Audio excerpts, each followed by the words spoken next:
Well, this aged like fucking milk. Welcome back. How you doing? Hope you're doing well.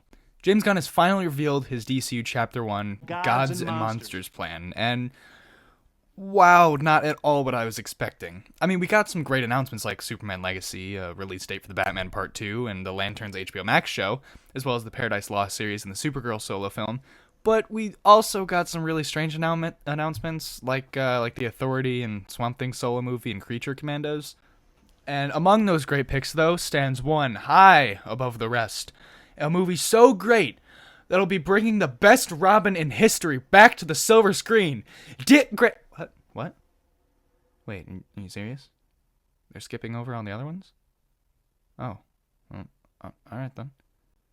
The Brave and the Bold, introducing Damian Wayne. Strange choice, I must say. However, I'm not one to immediately hate something when I have no further knowledge on the project besides the title and the two main characters. Hell, Damien is my favorite Robin. Yeah, I said it, sue me. I see the Cheeto-covered fingers of that 38-year-old you sitting in your armchair couch about to type a negative comment. Stop it. James Gunn said Bat Family, meaning he has plans for Dick, Jason, Barbara, and Tim, so chill out, it's not that deep. That bag of Cheetos is, though, and you somehow still managed to find the bottom of it. Now, I'm writing the script actually on the day I finished editing the Green Arrow pitch. Go check that out, link in description. So maybe some new news will come out and spoil this video too. It's February 1st, and the DCU slate was announced less than 24 hours ago, so, I mean, so far I'm 0 for 1 with Batman pitches, and that is a 100% loss rate, so let's keep it going. So Batman will obviously be older in this movie. He's gone through, most likely 3 main Robins, Dick, Jason, and Tim. And Bruce is a father now, so we're going to cast a bit older. Say, maybe early 40s. This means that Bruce has been Batman for almost 20 years. I also don't see Robin being 12 years old. I assume he'll most likely be 15 or 16, but for this pitch, we'll say 15. Robin's usually better on the young side. Now, if there is news that comes out about his age before this video comes out, then, I'm screwed, aren't I? I'm not going to go into specifics on who I'll be casting this video, but I'll be doing a full DCU Chapter 1 fan casting video. It'll include a list of all the biggest characters that are confirmed for the DCU, like Superman, Batman, Robin, Supergirl, Green Lantern, all that good stuff. But with all that out of the way, enjoy my pitch for Batman the Brave and the Bold. The movie begins with the League of Assassins. We see hundreds of assassins training in a courtyard. All in sync, they practice with swords. A woman stands atop a terrace, overseeing the training. She's tall and slim with long brown hair. The camera approaches her from behind and spins around her, revealing her as Talia al Ghul. As she watches, an older man comes from the darkness behind her. Ra's al Ghul. "How is he?" Ra's asks his daughter. "Well, he's exceeding the others quicker than we had anticipated," she responds. "Good. He does have the bat in him, after all." The camera moves into a group of assassins and it zooms in on a boy. He's young, only 15, and the boy swings his sword quick, with ferocious movements. He's skilled and composed. An angry fire burns in his eyes. He's angry. He's Damian Wayne. We cut to the title card, The Brave and the Bold. We then get our introduction to the DCU's Bruce Wayne. Right away we notice that he isn't as dark as the previous renditions. I mean, we've already had dark with the Nolan trilogy and Snyder's Batman, and now the Elseworlds version with Robert Pattinson. And, with Batman Part 2 still releasing and having that be untouched, we don't need 2 dark Batmen at the same time. One of them can be more uplifting and hopeful, similar to the vein of the animated series with the incredible late Kevin Conroy. Batman stands on a rooftop, using his detective vision from the Arkham games. It isn't in his cowl visor, but it's a form of, detective vision through thermal binoculars. He surveys over the city, and he isn't seeing anything out of the ordinary. Batman sighs and nods. He puts away his binoculars and looks over Gotham. It's brighter than usual. He looks around the streets below him, and he sees families and friends walking through the streets, unafraid. People look happier for the first time in a long time. We then cut to the Batcave. It's massive and quiet. Water droplets echo throughout. The cave looks like this.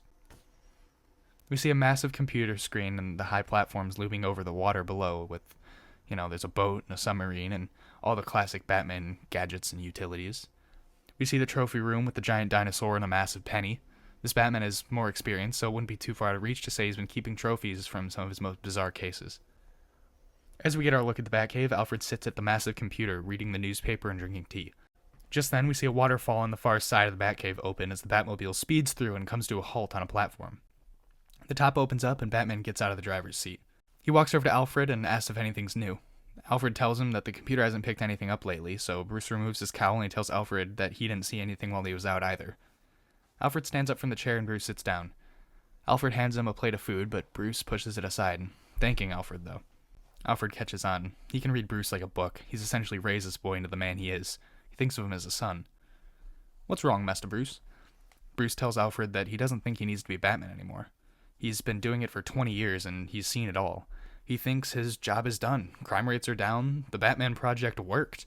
It took 2 decades, but eventually it worked. Through all the hard work, injuries, strain on relationships, loss, grief, and suffering, it's finally paid off. Crime rates have never been lower, and the GCPD is filled with respectable people who wouldn't even think about being corrupt. Bruce feels his purpose has been fulfilled. Bruce stands up and walks over to the section of a glass, there's like a wall of glass cases, and they hold all the bat suits that he's been using over the years. He stands and sees his reflection in the empty slot where his current suit goes. Bruce opens the case and puts his cowl in it. Alfred supports Bruce and tells him that he can rest now. There hasn't been a crazy mass psycho terrorizing people in months. Most of Batman's old rogues are either dead, reformed, in prison for good, or they disappeared years ago, never resurfacing or even to be heard from anywhere. Gotham is safe at last. 3 months later, we get our formal introduction to Slade Wilson. He sits in a hospital room next to a young girl in the bed. She's sleeping and hooked up to machines. A doctor enters the room and asks how she is. Slade he gives a disgruntled answer, and then the doctor asks to speak with him outside.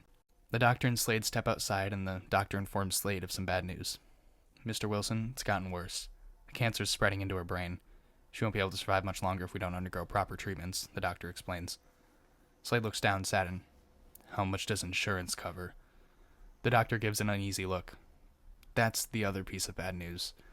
I'm aware of your military veteran status, but your insurance just doesn't cover chemo treatments. Best I can do for you is a veteran's discount."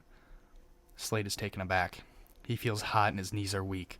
He sits down in a chair so he doesn't fall. The doctor continues talking, but Slade's sadness turns to anger as the doctor's voice fades away into the back of Slade's mind. He's overcome with anger and rage. He stands up and leaves. We cut to a dark room. It's a basement and the walls are grimy. Pipes line the ceiling and there are metal shelves with dust-covered tech on top. We see a close-up of the desk at the center of the room with an open laptop on it. Just then we see an armored hand swipe the laptop off of the back of the desk, slamming it against a wall. The hand lays down a large map of some kind of compound. It's unclear as to what the compound is, but it looks heavily guarded. The hand stabs a knife into the center of the compound, right on top of a marking that reads Lazarus in Arabic. We then cut back to the compound. The assassins are training out in the courtyard as Talia, Damon, and Raz sit at a table inside. They eat as the adults talk about plans of the League. Damien is sitting there, rather bored. He eats as his mother and grandfather speak. There are some remarks in his conversation that set up the expectations that Talia and Raz have for Damien. Eventually, they begin talking about the Lazarus Pit.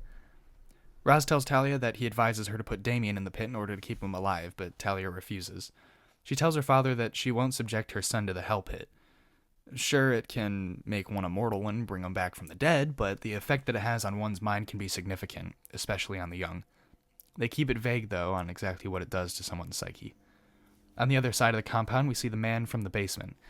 He stealthily kills a guard and sneaks into the base of operations. He emerges into a dimly lit room filled with guards. It's here where we see who it is. The man is covered in orange, blue, and gray armor. He wears a helmet with only one eye hole, as well as dual katanas on his back. Deathstroke. The mercenary takes the katanas from their holsters, and he wastes every guard in the room using fast and brutal attacks. He watches the final body fall to the floor, and he makes his way further into the compound. He eventually reaches a large cave underground. In the center, it's the Lazarus Pit. It bubbles and fumes from its bright green surface. Deathstroke jumps down, but he's caught by 2 guards. These 2 aren't like the others, though. They have hulking figures, and they're covered in armor. Deathstroke fights them, but he struggles. They match him in skill. One of the brutes managed to signal an alarm, alerting the compound of the intruder. Deathstroke finally kills the 2, but more flood into the cavern. Deathstroke's outmatched. Rather than fighting everybody at once, he just escapes.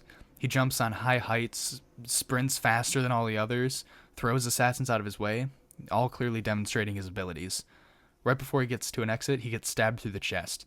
He turns to the assassin who stabbed him, and Deathstroke just stares him down before grabbing the blade that's protruding from his chest. He continues to pull the sword through his chest. Deathstroke wipes his own blood off of the sword and uses it to kill the assassin. He escapes, now knowing the Lazarus Pit's location. Back at Wayne Manor, Bruce sits in front of a massive fireplace as he looks up to the family photo of the Waynes. As Bruce analyzes the photo, Alfred walks up behind him. The two talk for a bit about purpose and legacy. Bruce believes that his purpose was the Batman Project. He thinks that his parents died so that he could become the Batman, and now that Gotham doesn't need a Batman anymore, what's his purpose? Alfred tells Bruce that maybe it's time for him to move on. Now, Bruce can be more active in the community with his platform of fortune and fame. Bruce agrees. Alfred tells Bruce that dinner will be ready shortly. Bruce thanks him and continues looking at the portrait. The camera zooms in on a young Bruce as we cut to Damian in the compound. Talia and Ra's are discussing the recent attack from Deathstroke.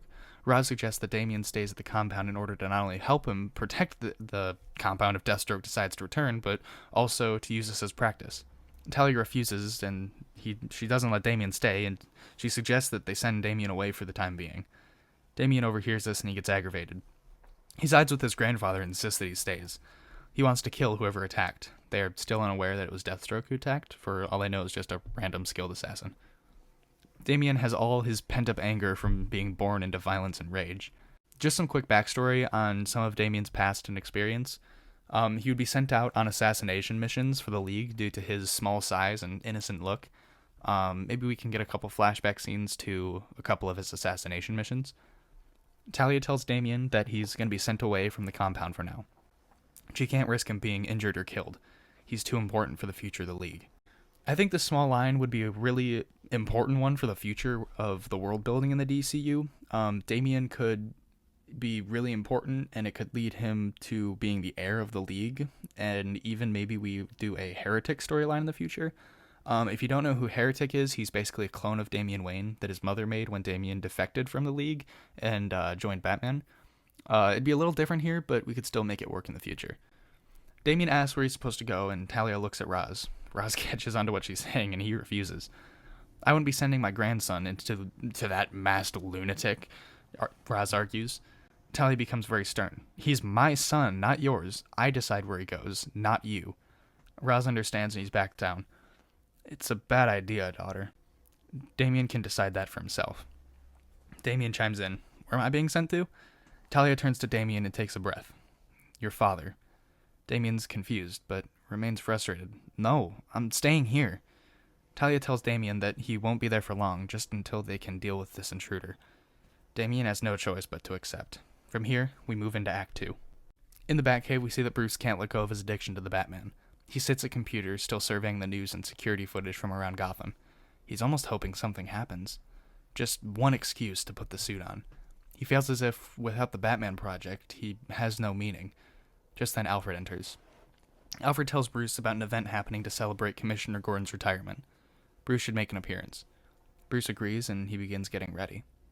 Bruce arrives at the event that night, and he's immediately swarmed by photographers and journalists. Bruce is the most famous man in Gotham, and I think it's important to highlight some of this aspect here. Bruce has been dealing with this kind of attention for years, so he deals with the photographers very casually. He walks past them and refuses any questions they may have for him. Bruce enters a large banquet hall and finds Gordon. The two talk like old friends, and Gordon tells Bruce that he's proud of him. Gordon tells Bruce that every day he thought about that boy in the alley standing over his parents. Bruce tells Gordon that all it took was one rookie cop to put the coat around a boy who thought the world was caving in. Gordon smiles and hugs Bruce. Bruce congratulates Gordon once again, and Barbara walks over. She greets the two of them before Gordon is called over to another part of the event for photos.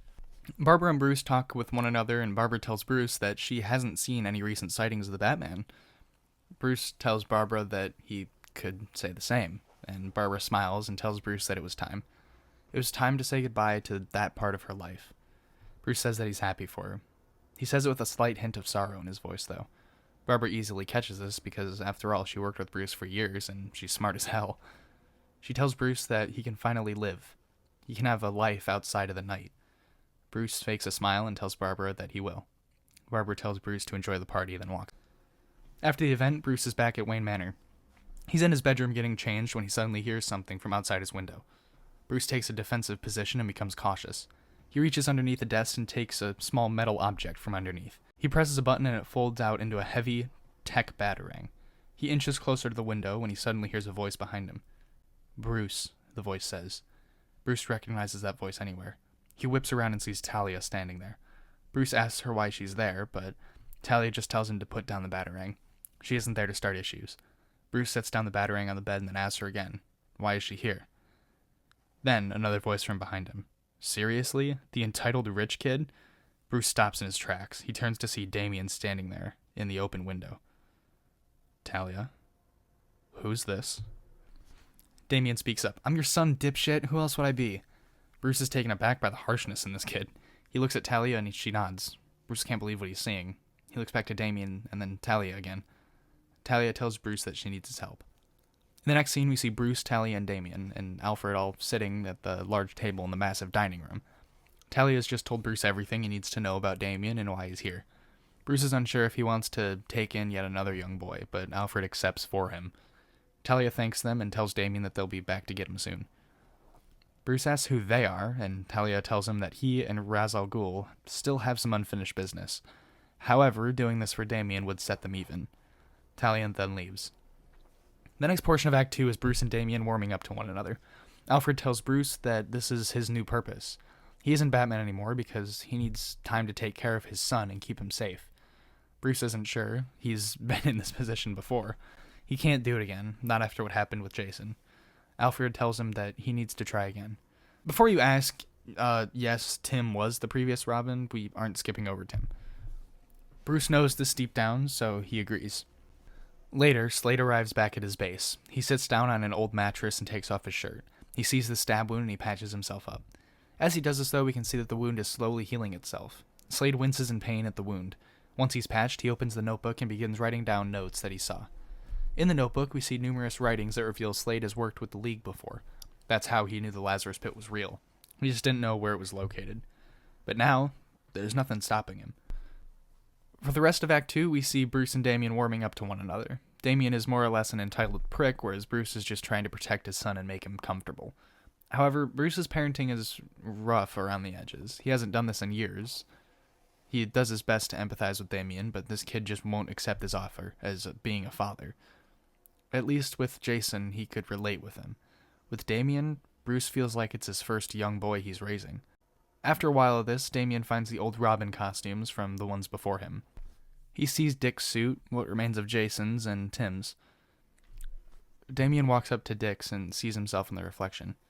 He sees himself wearing the suit and feels a strange draw to it. The suit itself he finds to be incredibly ugly, but the meaning of the suit. Damien almost feels as if he needs to do something. Bruce sees this and he asks Damien what he's thinking about. Damien asks Bruce what these are, and Bruce explains that the other three Robins, they were theirs. This is also how we get the audience our information on the Robins of the past. Damien asks where they are now. Bruce tells Damien that Dick wanted to forge his own path and how he lives in Bloodhaven now. He then says that Tim went off and did something similar. He's still in Gotham, but he's no longer Robin. Damien asks about Jason, and Bruce falls quiet. I couldn't protect him, Bruce says with great sadness and defeat in his voice. He's disappointed. Not in Jason, but in himself. Just then the computer starts to beep. There's a large heist that's begun at the bank. Bruce wants to ignore it and let the police handle it, but when he's alerted that there's hostages involved, he knows he can't fail to protect anybody else. Nobody else will end up like Jason. Bruce rushes over and he puts on the Batsuit. Damien says that he wants to come with, but Bruce says no. With that, Bruce jumps into the Batmobile and speeds off, leaving Damien behind. Damien stands there watching as Bruce leaves. Damien yells in frustration and Alfred walks in. Damien tells Alfred that he wants to go with Bruce. Alfred would be against it, but he knows that Bruce isn't as equipped as he was. Some time has passed since Bruce had put on the cowl, and he's gonna be rusty. Alfred knows that he's gonna need help, so he tells Damien to wait for a moment. He has something that may come in handy. Batman arrives at the scene and grapples onto the roof. He makes his way over, and once he's in, he reaches the lobby. He hides above the hostages. There's numerous thieves around the massive lobby. From here, we get a stealth takedown scene similar to the Arkham games. Batman swings around the room and drops down, occasionally taking out thieves one by one. We get some of the exact moves from the games until Batman makes one mistake. He goes to take down the heistman, but When one of the hostages notices Batman, she gets startled. A thief turns to see what the noise was, and when he sees Batman, Batman's right behind him. Batman needs to think fast, but before he can, the thief fires a bullet at Batman. The bullet misses, and now everybody is alerted. A few more men come into the other room. They have Batman surrounded. Just as they should start firing at Batman, a smoke bomb goes off. A small blur begins taking out the men. The smoke clears, and Batman sees Damian in his own Robin suit. There are still plenty more thieves in the room, though, so we get an action scene of Batman and Robin taking out criminals together. The music is triumphant. For the first time since 1977, we are witnessing the dynamic duo fight crime once more. It's been almost 30 years. It's incredible. They finish clearing out the room, and Batman notices something. Robin was stabbing those men with his sword. Batman can't believe what he's witnessing. "You can't kill people," Batman yells harshly at Robin, but Robin rolls his eyes. "I know all about your stupid moral code or whatever you call it. They'll live. I didn't hit them in lethal areas, just the most painful." In the next scene, Bruce and Damian exit the Batmobile, and they're in the Batcave. Bruce begins to yell at Damian about his brutality. Damian defends his actions and says that this is how the League taught him, but Bruce tells him that that's not how it works in Gotham. Throughout the rest of Act 2, we see Bruce and Damian crime fighting as they argue over brutality levels. We also get to see Deathstroke planning his next move on the compound and get to the Lazarus Pit. We reach the end of the second act. Bruce gets an encrypted message. When he deciphers it, it's a message from Talia. She tells Bruce and Damian that they need their help. Bruce and Damian suit up and they enter the Batwing. They take off and head for the League of Assassins compound. We then enter the big finale of the movie. Deathstroke is going to the compound, fueled with rage and ferocity. He's single-handedly taking out the entire League of Assassins. And believe it or not, he's winning. The League members drop every time Deathstroke swings his sword or fires his gun. Deathstroke walks right through the front doors, guns blazing, and begins his rampage. Ra's and Talia rush out to fight Deathstroke. We then get to see a 2v1 with Ra's and Talia against Deathstroke. As they fight, Deathstroke manages to get the upper hand. He gets Ra's and Talia to the ground, but before he can kill them, Batman and Robin drop in. Batman and Deathstroke exchange conversation for a moment. Batman asks what he's doing back, and Deathstroke tells him that this isn't business, this is personal. Batman and Robin fight Deathstroke. As they fight, one thing becomes apparent: Robin's similarity in fighting styles to Deathstroke. It's revealed that after Slade Wilson had left the U.S. Army, he had went to work for the League. I know we got the little notebook entry earlier in the movie, but in case audiences missed that, this is the more upfront reveal. But Robin and Deathstroke go blow for blow as their swords clash. One thing that I really want in this movie is to highlight throughout that without Bruce's guidance through the second act, Damian was on a path to be just like Slade. I think that it'd be cool if Slade noticed this and almost saw himself in Damian. This wouldn't stop him from trying to kill Damian, but he respects the little son of a bitch. On a side note, I also want more scenes of Talia and Ra's establishing their relationship, as well as a couple scenes with Bruce and Talia that alludes to their past. You know, character development. The fight eventually reaches the cavern with the Lazarus Pit. Batman and Ra's need to put aside their differences to fight Deathstroke. Eventually, Deathstroke tells Batman why he's doing this. He explains that his daughter is sick, his precious Rose. She's dying, and for once in his life, Slade feels helpless. That this is the only way he can help her. Save his daughter. He needs the Lazarus Pit. Suddenly, Bruce understands. He gets where Slade's coming from. Slade has retired the Deathstroke mantle years ago, and he and Bruce had mutual respect for one another, something that can be built upon in other movies in the DCU and future Batman appearances. Bruce had always envied Slade's ability to put down the addiction, and Bruce felt useless without being Batman, but recently he's learned to find a new purpose in Damian, in his child, something as pure as having a son or a daughter. Sure, he'd felt it before with other Robins, but this time felt different. This is Damian Wayne. This is his biological son. For a moment, Batman considers turning on Ra's and Talia to help Slade, but right before he's about to turn, Slade does something unthinkable. Batman hears a scream, and then Damian cries out. Batman whips around to see Deathstroke standing there, his swords through Talia's stomach, piercing through her back. Talia falls to the floor, bleeding out and struggling to breathe. Damian runs over to his mother and begins to cry. He stands over her, trying to comfort her as he begs her not to go, but it's too late. Talia looks to Bruce with eyes of pleading. Without saying a word, Talia tells Bruce to take care of Damian and treat him as his own. Talia then looks to Damien and whispers that she's proud of him. She then tells Roz that she's tired. She wants to rest, finally. Don't bring me back. Let me go. Damien cries, and even Bruce is overcome with sadness. However, Roz is still infuriated.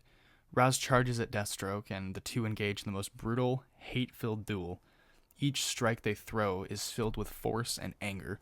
The duel ends with Deathstroke coming out on top, though. Robin stands up to Deathstroke. He grips his sword and stares Deathstroke in the eye through his puffed eyes. Robin has never felt angrier, yet he remains calm and collected. Deathstroke charges at Robin, but as he swings his sword, Robin uses his size to his advantage. He slides underneath the incoming blade and stabs Deathstroke as the mercenary had done to his mother. One sword through the stomach. Deathstroke falls to the cold rock beneath him. Batman approaches Deathstroke, and the mercenary takes off his helmet. He tells Batman that he isn't about to beg for his own life, but he asks Batman to please save his daughter. Roz interferes, though. Roz tells Slade a daughter for a daughter, but Batman doesn't agree. He believes in saving everybody. Batman convinces Roz to let him save Rose, and he can do as he pleases with Slade. Roz thinks for a moment, but agrees reluctantly. The rest of the movie is a montage. Bruce Wayne pays for Rose's medical bills, then he takes her to the Lazarus Pit. Rose is cured, and she gets a beautiful reunion with her father. However, the reunion doesn't last long, as Roz has decided to hold Slade in a cell underneath the compound for the rest of his life. Slade's alright with this, though. If it means his daughter will be safe, he'll do it. There's a funeral for Talia at the compound, and everybody's there. It's ceremonial and heartfelt. Back in Gotham a month later, Batman and Robin are officially the dynamic duo. They patrol the streets once more, after finding out that most of the crime has moved underground in order to avoid being caught by the Bat family. Rather than staying up in the streets where they were open targets for the Bat, they've moved to the sewers and places like that where the Batman wouldn't think to go. Bruce and Damien attend a fundraiser party, and he officially introduces the people of Gotham to his son. Barbara and Damien get to meet as Gordon congratulates Bruce. The movie ends with Batman and Robin standing on a rooftop triumphantly as the music swells to a climax before cutting to black. I'm not going to pitch the post-credit scene because we don't have enough information on the DCU yet with their overall plan, so I'm choosing not to age this video terribly like my last Batman video. But thank you for watching. This video took an incredibly long time to write and edit. Like and subscribe and all that good stuff, and I'll be back with a new pitch or video in general next week.